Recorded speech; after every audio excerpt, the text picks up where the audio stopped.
So she taught me way back when, because she was in MLM, about never trading time for money. Right. And it's kind of like, once you see that, and once you can't ever escape, I think so many people think they're an entrepreneur and they're just a bad boss to themselves, Right. which is what I was. I was running myself ragged. Right. And if I took off for a vacation, that was it. So how did you make that transition? Did you start selling information products or books?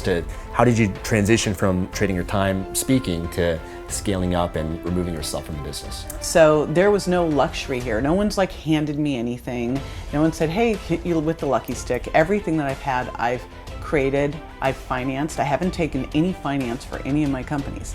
So I've always been hungry, right? And I think that helps a ton, is to stay hungry. But I also have a bigger mission and purpose beyond I want to feed my kids. That was purpose one. I want to feed my kids, and there were times in there where I literally was I remember, we cannot buy grapes. They are way too expensive, right? Yeah. But then it's also having that bigger purpose why out there that really honestly keeps expanding. My first why was, I do not ever want to have to get a job. And then I had a client, and she was a Hawaiian blue diamond in new skin. Yeah. And I remember I'm walking down the beach with her, and she goes, so what are you going to do when you finish your graduate degree in sports medicine? Well, first she goes, why are you doing that? And I go, I want to be more successful. Mm-hmm. And I'd gone to UCLA undergrad, and everything was you go to undergrad, then you go to grad school, then you get a PhD. I never asked why. It was that's what you do, right? Yeah. That's what you do. So she goes, well, all right. So when you graduate, then what are you going to do? I go, well, I'm going to go get a PhD. Mm-hmm. She goes, why? And I go, well, because I want to be more successful. It's duh, right. Right. And she goes, well, this was a woman who grew up in a trailer park. Right. She had barely finished high school. Right. She is a multimillionaire. She is impacting millions of people. Amazing woman. Yeah. And she's looking at me, and all of a sudden I'm looking at her oh, wait a minute. Yeah. Right? And she goes, those two things don't correlate. Right. I can teach you how to be successful.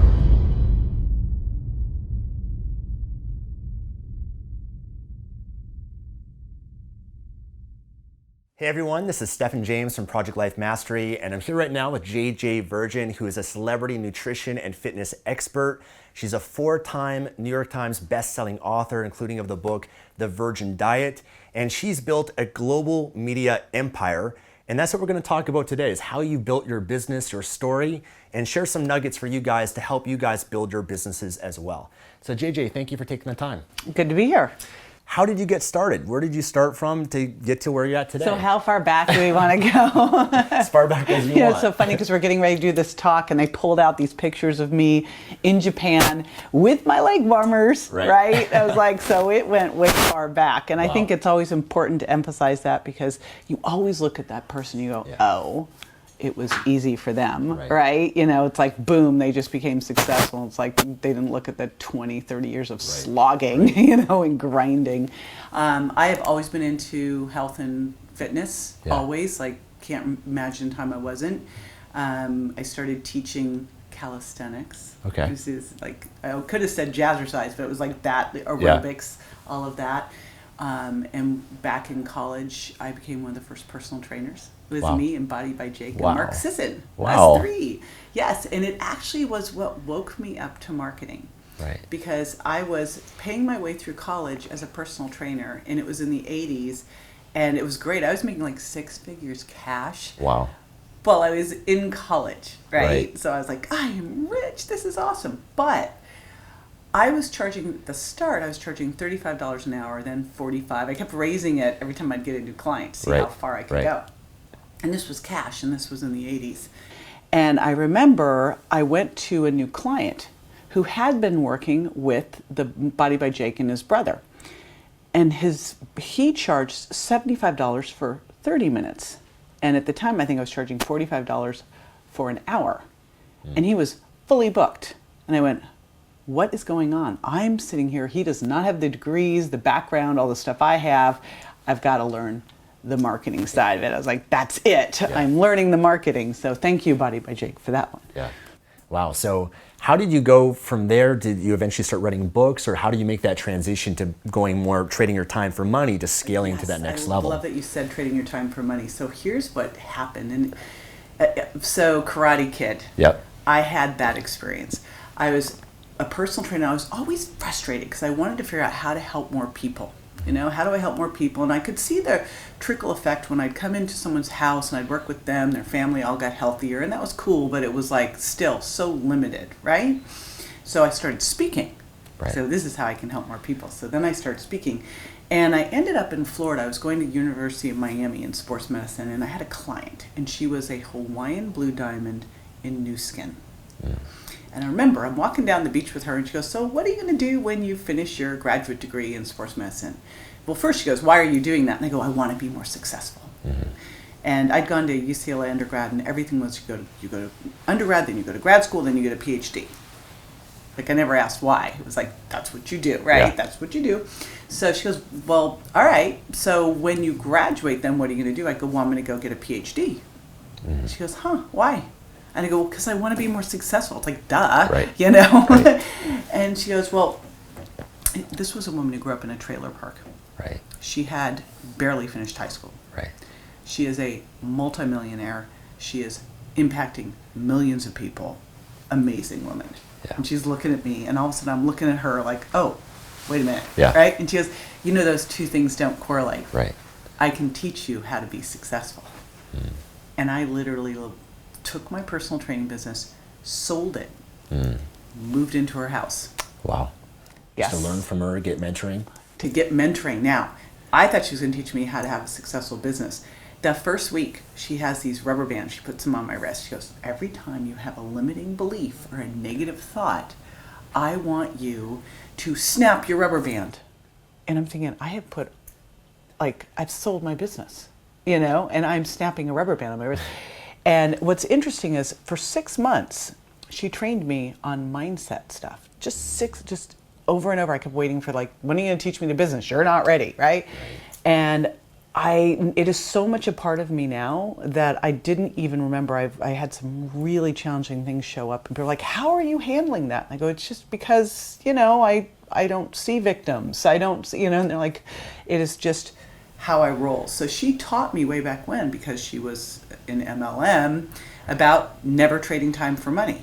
Right. And it's kind of like once you see that, and once you can't ever escape, you know, I think so many people think they're an entrepreneur and they're just a bad boss to themselves, right. Which is what I was. I was running myself ragged. Right. And if I took off for a vacation, that was it. Right. You know, it didn't matter. Money, yeah. Right. I mean, so I was speaking, but that's still trading time for money. Yeah. And so once she taught me that, I didn't love the whole MLM thing. I liked all the positive stuff that they teach you and the being around really amazing people. But the actual thing, I thought, well, if I'm going to build a business, I might as well build one for myself, right? Mm-hmm. And I just took those principles I learned from her and I put them into place in my own business. So how did you make that transition? Did you start selling information products or books? How did you transition from trading your time speaking to scaling up and removing yourself from the business? So first, I started hiring other trainers. Okay. That's really challenging because I didn't have a system, right? So really, when you look at something like that, it's a personality-driven business. Mm-hmm. And someone who was really good was like, well, I'll just go do it for myself. And then I had a gym, so at least I then had a place for them. But what was interesting, once I had the gym, I started doing nutrition out of the gym as well. And we started doing so much nutrition, it was sort of like we had this nutrition center with some weight equipment. And I finally went, why don't I just do that? And along the same time, I was helping a doctor. And he said, come over and help me. I'm on the Dr. Phil show, and I need someone to help me. And I showed up when Dr. Phil was first starting his weight loss challenges, and I brought in my $5,000 bioimpedance scale, and I started just doing what I'm used to doing because he'd asked me to help. And the next thing you know, I'm on that show for 2 years. Wow. 2 years, right? And along that same time, it was like, you should write a book. Right. So I did. I wrote my first book. I was actually at a marketing event, and for the 1,000th time, someone said, how did you get those arms? And I thought, okay, how many times do I get asked this? I'll just write a book on this. Yeah. And I literally had a manager at the time. I told him, he goes, oh my gosh, we fly to New York. I sit down with an editor at Simon & Schuster. I took off my jacket and she said, I'll buy the book. And that was that. Now, I now know that that is not what you do. You don't take the first offer, you know. But I remember at the time walking down the streets of New York going, I have made it. Of course, I didn't know how to sell the book or and market the book or anything else. So it started out, at least it got me going to realize the power of a book. But I think, you know, that book has been in like its 5th or 6th reprint because they probably printed like 2, you know, and they print 2 more. I mean, I think I've sold maybe 5,000 of those books. Okay. And so what it inspired me to do was to learn how to sell books, right? Because I saw books as an amazing, books to me, that was my big turning point, was the Virgin Diet. And when you look at books, they are an incredible vehicle because just like podcasts, right? People listen to them and they feel like they know you. I mean, even with books, they take you to bed with them, you know, they're in the bathroom with you, you know, it's a great thing. But that book I didn't treat it as like, I treated it as, okay, I need to learn. Yeah. I need to learn, and this is not the big book. Yeah. It was a good start. And so when it came to the next book, I'm very coachable. I had this incredible agent who I met when I was on Freaky Eaters. My co-star had this incredible agent, and I had a limiting belief that you didn't get big book advances. Right. And he'd gotten $500,000 for a book advance, and he didn't have any of the experience that I'd had. And I went, all right, if that guy can get I went and I said, let me meet your agent. And so I met his agent and I told her I want a $500,000 book advance because you got one for him, right? Still a limiting belief when you think about it. And so she goes, okay. And I said, I want to write a book on weight loss resistance, which was my whole platform. And she goes, no, you should write a book on that food allergy stuff. I go, it's not food allergies, it's a food intolerance. Mm-hmm. She goes, okay, well, that's what you should write it on. Mm-hmm. And so that's what we did. Is we went and sold that book. We got $520,000. My show had just gotten canceled. My first book didn't do well. Wow. But I had decided I was going to get a $500,000 book advance because publishers do not pay attention to you unless they give you big advances. Right. I'd already learned that. I was like this, you know, no one cared the last time. They didn't care if, you know, the $50,000 book advance was nothing. So this time I wanted them to pay attention. And I published with Harlequin, and it was their big book in the non-romance category. So it was super exciting. But I also decided, you know what, I'm going to do every single thing I need to make this book go. And so I had Brendan Burchard was my coach. Right. And it was before Brendan became Brendan. Right. You know, he's always been amazing. And I knew, I'm never going to get close to this guy again. So I was very lucky. I worked with Brendan for 2 years. Now he's a close friend. His mom walked my dog down the aisle at my wedding. Oh, wow. But he coached me through that, and I did exactly what he told me to do. Wow. And I got exactly the same results. Wow. Was he more coaching you on the book process or the mindset? Because he's all about the performance as well. Back then, he was really more focused on his Experts Academy. Great. And he had a process for how you make a successful book. And I think where a lot of people will fall down is they hear a coach say something and go, oh, I can do that better. Right. Now, maybe you can the second time, but do it the way they taught you to do it the first time. Yeah. Right? So I did exactly what he told me to do. Yeah. And that book debuted on the New York Times list, was on for 26 weeks. Like, it just was like, poof, right? And it was funny because he got his next book after that, he got a $2 million book deal. My next one, I got a $2 million book deal. I was like, it just was process. But I literally did what he told me to do. And it wasn't easy. I mean, he was like, you're going to have to re-record that. You have to do whatever he told me. I was like, I'm in, I'll do it. That's awesome. So I know a lot of my audience, they actually have a desire to publish a book. I actually work with a lot of publishers and authors that self-publish on Amazon. But one of the challenges, of course, is getting your message out there. You could have this amazing book, but if no one can find it, you can't get their attention, they're not going to consume it. So any tips or strategies in terms of how to get your book out there and trying to get on that bestseller list? Yeah, and I think self-publishing is super important. You should do a published book when you have the big idea. Right. But it's a great place to start and a great place in the in-between. Like, I have self-published books and published books. I do both. And you find more the publishing deal comes when you have a bigger audience, like once you build a bit of a brand? Do not go get a publishing deal if you do not have a platform. Right, like, so have the platform first. You want to have two things. You want to have this unique, novel, killer idea that there's already some kind of proof for. It's this challenging thing because it can't be played out. Right.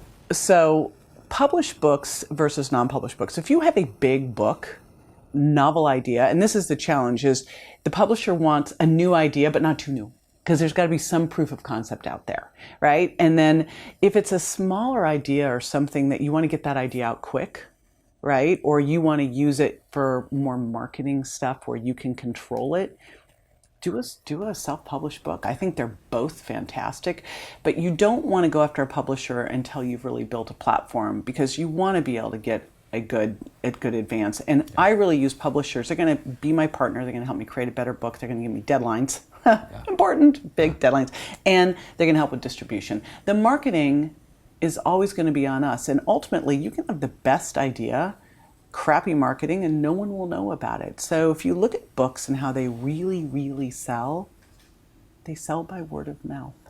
90% of book sales happen by word of mouth. So I think we're all looking at like the best way to advertise them. The best single way, if you look at what Jack Canfield and Mark Victor Hansen did with Chicken Soup for the Soul, they did thousands of radio interviews, which now is not relevant, but podcasts, speaking in small groups, and then just making concepts that are so shareable that people want to pass them on to other people. Yeah, you're a master at media. When I go to your website, you've been in everything. So any tips there in terms of getting that media exposure? So media exposure is really important, but not for the reasons people think it is. They think you're going to get on, say, Dr. Oz and get millions of views. And what I will tell you is, back when I was on Dr. Phil, that actually happened. Except I forgot to have this thing on my website. You know that thing, the box that you put your name and email on? Didn't have it. Right. Oops. But what happens now when you're on TV is that it differentiates you. There is so much noise out there now that you really, besides building your platform in terms of like numbers, how do you get that audience, you really need to build your platform in terms of your credibility. Okay. And it's a credibility booster. It definitely is. Now, there's a whole lot of different ways to do that. And one of the things that I think you need to do on TV is, I did not go on Dr. Phil as my first show. Right. I was very fortunate in that I'd gotten to Palm Desert, California. So when I got there, I went, you know what?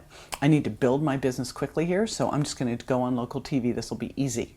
And I did. I went on local TV all the time, because I would simply write to the publishers, to the editors of the show, and I go, all right, producers, here's my idea. And I'd fully flesh it out. They're super busy. So whether it's you want to be on a podcast, a TV show, like I'm amazed at the people who want to be on my podcast, and I go, have you seen my audience? Because what you're proposing, I had a midwife. I go, my women, their worst nightmare is needing you. They're 50. They don't want to ever even think about having babies again. So this is not like they don't care about this, right? So if someone wants to be on my podcast and they explain exactly why it'd be perfect for my audience and what they want to talk about and how it's going to serve, like, they're in. So what I would do with any producers, and I still do this to this day, I go, here's what's going on. Here's my credibility. Here's what's being talked about. Here's the zeitgeist. And here's my take on it. And here's what I'm going to do. And here's my props. And I show them the whole thing on how their segment's already done for them. They're busy. They're fired up about this, right? And then I follow up, but I'm not a pest. Yeah. One thing I'm observing is your mindset is incredible, because you're willing to do things that most people aren't willing to do. Most people, they have the excuses, the stories about why they can't reach out or why they can't do this or that. And I'd love to just kind of dive deep into that. What was the mindset of just being willing to do whatever it took? I'll find the way or make the way. What's the mindset, any beliefs that you might have that you could share with the audience? I heard a great one on Roland Fraser's Business Lunch. I can't remember who said it, but it basically was constraints create creativity or foster creativity. And the bottom line was, I'm a single mom, sole financial support for my kids, and I had to be successful and make this work for them. Right. So there was no luxury here. No one's handed me anything. No one said, hey, hit you with the lucky stick. Everything that I've had, I've created, I've financed. I haven't taken any finance for any of my companies. So I've always been hungry right? And I think that helps a ton, is to stay hungry. But I also have a bigger mission and purpose beyond, like, I want to feed my kids. That was purpose one. Like, I want to feed my kids, and there were times in there where I literally was like, I remember, we cannot buy grapes. They are way too expensive, right? But then it's also having that bigger purpose why out there that really honestly keeps expanding. Like, my first why was, I do not ever want to have to get a job. Right. Like, I've had one job, I got fired in 3 months. For you, I'm just never having a job. I don't want to have to go to one place all the time. That's horrible. And then it was like, I want to be able to provide for my kids, and then it just, your why expands, right? As you get farther up probably on Maslow's hierarchy of needs. But now it's a much bigger place where it's like, all right, at first was, how do I help 1 million people get healthy? And the next thing I knew, I was on Dr. Phil. Yeah. And then went, well, check that one off the list. And then I went, well, now it really could be 10 million. But between Dr. Phil and PBS and all the books, it's like, okay, what about 1 billion? Like, what about 1 billion? What if this is, Richard Branson's like, let's go to, or Elon Musk, let's go to Mars. What about if my moonshot was, how do you help 1 billion people get healthy? Well, you help 10,000 other health experts and health entrepreneurs get their message out. It's not that hard, actually, when you think about it, right? So I think you just have to always have that thing that is going to keep you moving forward. And I also have a litmus test. And for me, if I am not feeling a little bit like afraid, like I feel like I might want to throw up, a little bit like, oh my gosh, what was I thinking? A little imposter syndrome. If I am not feeling that, then I know that I'm just playing small. Right. So you had doubts and fears to put yourself out there, to get your book out there, but you looked at it as you're pushing your comfort zone, which means you're growing, and that's a good sign. That was that mentor at 30 talked about, one of the first things she talked about, because there is no growth in your comfort zone, right? Yeah. She talked about constantly expanding your comfort zone. Yeah.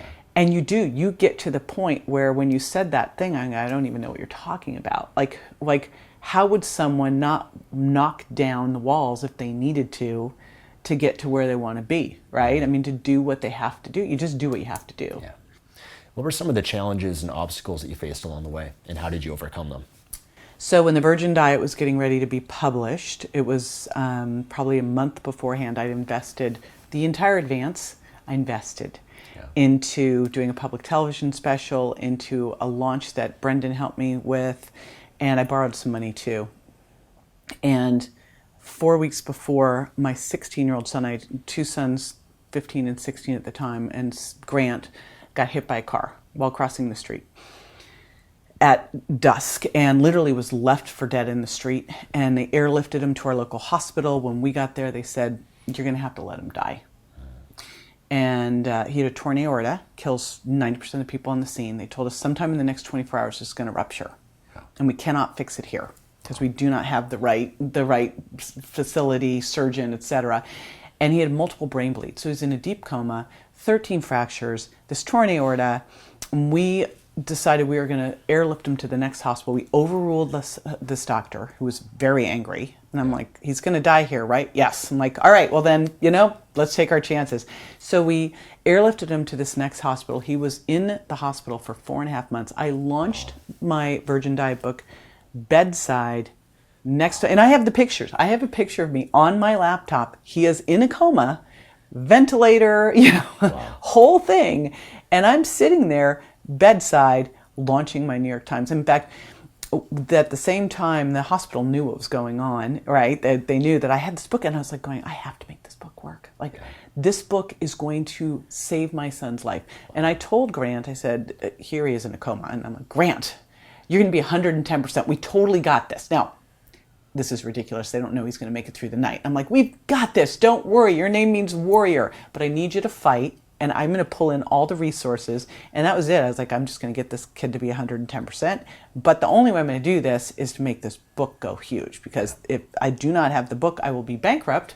Because I invested everything in it. I'll never be able to do another book because they're not going to go, okay, well, you didn't sell the first one and you didn't sell the second one. Gee, let's give you some more.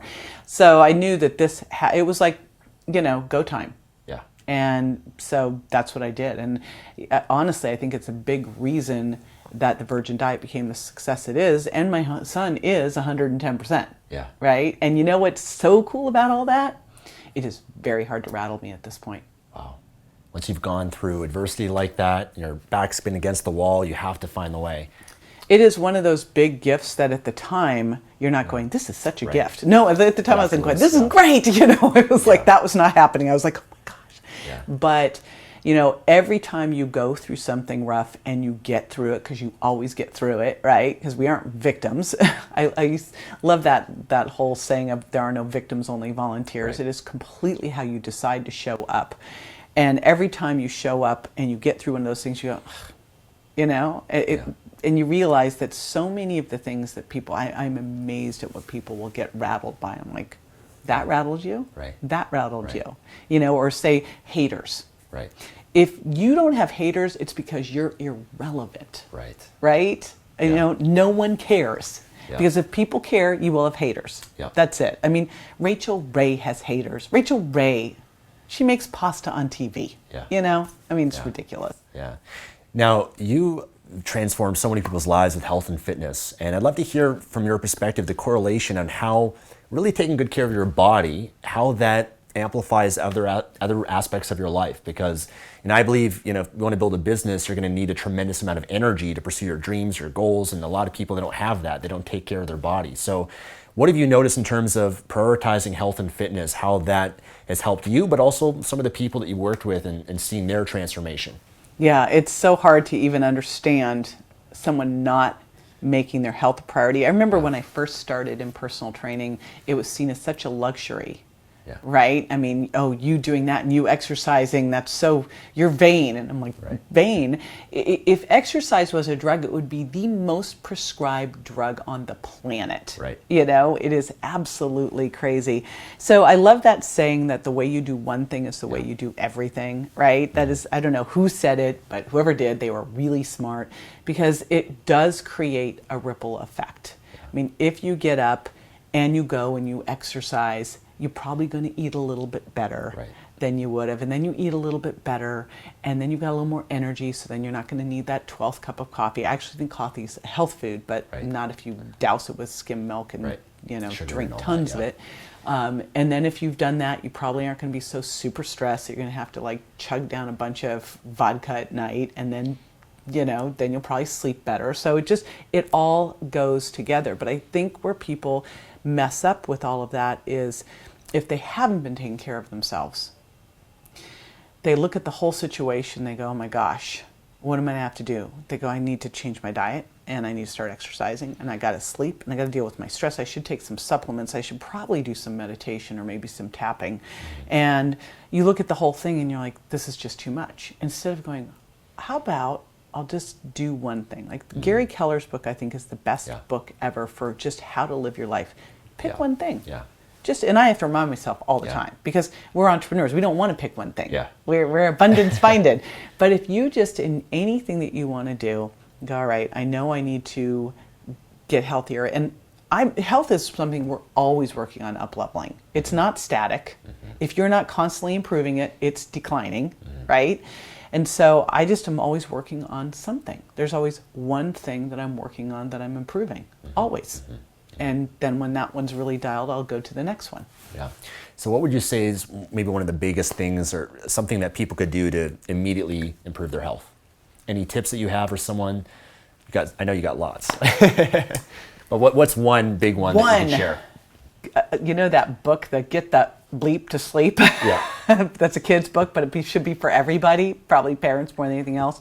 If I had to pick one thing that's going to make the biggest change in your overall health, it's sleep. Yeah. Because if you don't sleep well, you're hungrier, and it's not for broccoli. Right? And not just the duration, but the quality of sleep, Oh, too. it's totally quality. As you see, I've got the Oura Ring. We got an Oura Rings going. I'm so happy with this new one as opposed to the other one. Yeah, I wouldn't wear the other one. And I was doing a dual Fitbit and Oura Ring just to really track everything. But, what you measure and you monitor, you can improve. So I always wear this to make sure. I do not buy into what it says in terms of activity level. I wish it was true. I'm like, that's so not true. It's different than the Fitbit, I've noticed. I don't know which one's more accurate. I think the Fitbit on exercise, but this does great for sleep. And so, I am really nuts on my sleep. And I travel and I switch time zones a lot. So I'm really crazy about getting my sleep in. And it's funny, husband, when I first met him, he was not a sleeper. Right. He would sleep 5 to 6 hours a night, and I'm like, going, this is not going to work. Like, this is not, you did not put this on your match profile. Right. You know, that should be a question. And he is now an 8 to 9 sleeper. He's absolutely obsessed with sleep. But what's interesting is when we first met and we switched his sleep, and he was still having a little sugar sneaking in, but not so bad. He's very athletic, but he couldn't keep weight on after that. Yeah. So if anyone's listening going, sleep, hey, it's going to help amazingly for being able to focus, think straight. But in terms of weight loss, like, it's one of the top things you can do. So what do you do to optimize your sleep? So I have a whole routine for the 30 to 60 minutes before bed of dimming the lights, cooling down the house. If I'm placed, like, no baths where we are right now, but I take a hot bath with Epsom salts. I have a product called Sleep Candy, which is theanine and 5-HTP and melatonin and B6 and inositol. I had it made because I was like messing with all those things. So I take that, and then I read a good but not great book. Right. So I take All Technology Gone, right? And so I have that little ritual that I do. I have a night ritual and a morning ritual. And my goal is to fall asleep between 9 and 10 o'clock at night and to wake up without an alarm. And generally I do it. Now, we have some time zone shifting because I kind of live bi-coastally.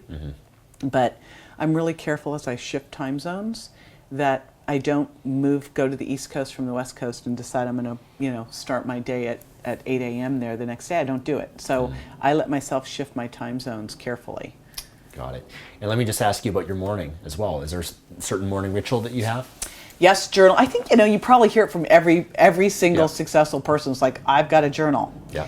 And so journaling is a huge one for me. My biggest ritual every morning is Tim gets up and goes and gets me, and I drink my, one of my best friends is Dave Asprey, Bulletproof. So I will only drink Bulletproof beans. Now, I don't do it the Bulletproof way unless Dave's making it for me, because I'm totally spoiled, admit it. But I just drink black Bulletproof coffee. I have my journal and a little bit of cuddling with my dog. And I don't work out in the morning because that's my brain time. So that is my time that I block out for my creative brain dump. Got it. And generally I eat breakfast within about 2 hours of waking up. Right. And it was funny, I'm about to do a TV segment on whether or not to eat breakfast. Yeah. Because all the intermittent fasting stuff came out and people were skipping breakfast and not eating until lunch. And the research just doesn't prove that out. If you look at every single thing, it is still so clear that if you're going to do intermittent fasting, skip dinner. Right. Right? I mean, it is definitely skip dinner, but, eat by, usually depending on when you're going to wake up, you're going to eat by 8 or 9 o'clock. Have an early dinner. Yeah. But don't skip breakfast. Important. So I guess the last question I have for you, we're here at the Traffic and Conversion Summit. You're one of the speakers here. What is the core message that you want to share with entrepreneurs? A lot of people watching, they're entrepreneurs, they're just getting started maybe. Is there maybe a core message that you want to leave people with? I think the most powerful thing that you can do is to build a personal brand. Yeah. The reason being is when you build a personal brand, it allows you to then have the freedom to go and do all sorts of things with that personal brand. So I built a personal brand, started in fitness, moved into nutrition, and really moved into more of kind of a functional medicine approach in that. And then I jumped on over to building in health entrepreneurship and coaching health entrepreneurs and health experts, right? And now I'm actually building a third one that's a 7, 8, and 9-figure women's entrepreneur group. So, but it's all my personal brand, right? And then what I've done to make those things saleable, because that's the big argument around personal brands. Oh, you can't sell them. And go, but that's not what you're doing. Right. What you do is you have your personal brand, and then I have my nutrition piece of it, and we're actually redoing the entire thing. My name is coming off of it over the next 3 years. And so we have that piece that we have just sold a part of it off.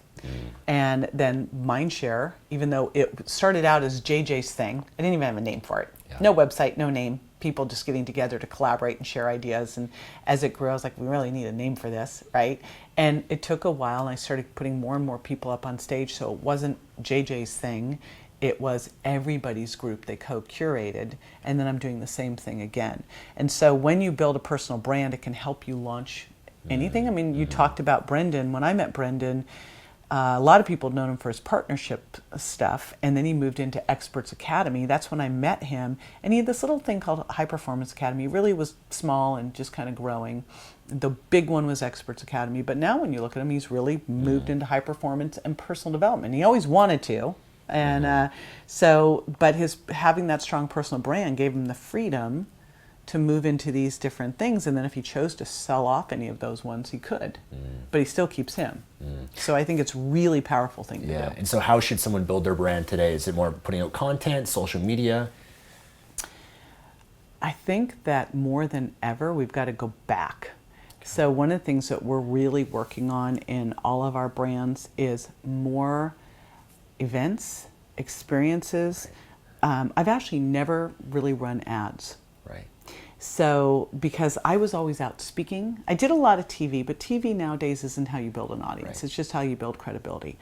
But I always did a lot of speaking and met people.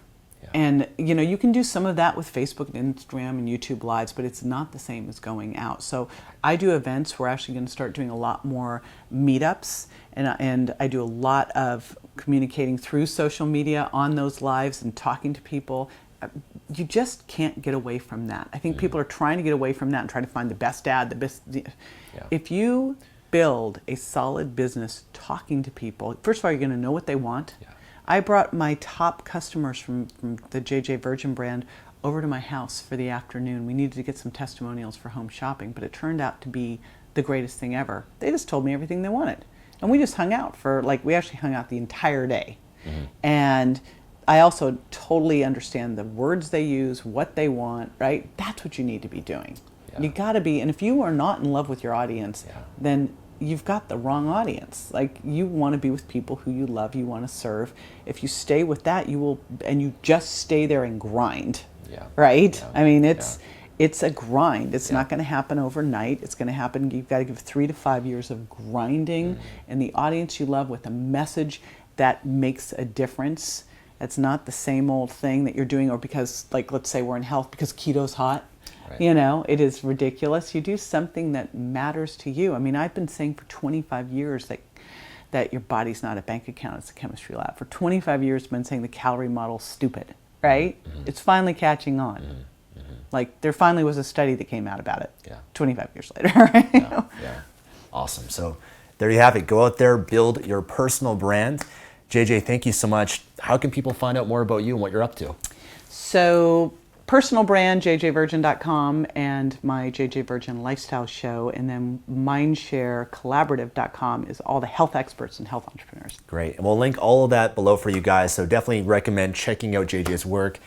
But Thank it's you. an honor and pleasure. Thank you so much. And I think your message today is going to really help and inspire a lot of people. So thank you guys very much for watching. If you enjoyed this, hit the thumbs up here on YouTube. Leave a comment below. Check out JJ's stuff, and we'll see you again in the next video. Take care.